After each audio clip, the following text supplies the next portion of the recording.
এবার বিশ্বাস হয়েছে? আর কি করবেন? কি আর করবো, চলেন। চলেন মানে কিছু একটা বলবেন না? কি বলবো, ঘুমাইতেছে তো। ওমা, অন্তত একটা থাপ্পড় দেন। দিব। কষাই দিয়েন।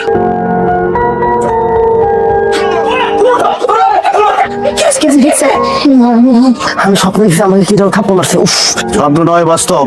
এই এই চল চল চল চল চল চল চল চল। শোন না আমরা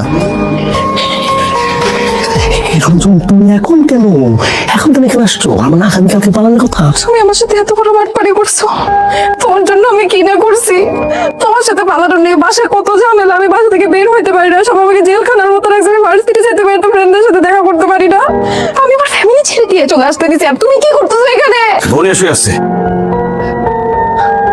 শোনো শোনো শোনো, জানো আমি তোমাকে সবকিছু বিচার করতেছি।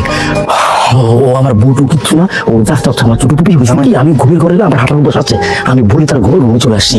ছি, ছি, আমি এটা কি করছি? ছি। মানে সত্যি ফুপি? হ্যাঁ সত্যি। আরে শোনো, তুমি চিনলেও না, হচ্ছে ওর বাবার অনেক টাকা পয়সা, অনেক স্বর্ণ গয়না আছে, তো আমি জাস্ট পেমেন্ট অ্যাক্টিং স্বপ্ন চাই না, আমি তোমাকে দিয়ে দেবো। হচ্ছে অনেক টাকা পয়সা, অনেক গয়না আছে, আমি জাস্ট পেমেন্ট অ্যাক্টিং করতেছি, আর সব কিছু আমি তোমাকে দেবো। আমি এখন যা যা বলবো তুমি জাস্ট হ্যাঁ করবা, ঠিক আছে? এই যে শোনো, সে আমার কিন্তু তুমি কিন্তু হ্যাঁ। আমি তোর ফুপি লাগি, আমি তোর ফুপি লাগি। যাই মাস্টার ভাইরা সংসার করো, তুই আমার লাগে তুই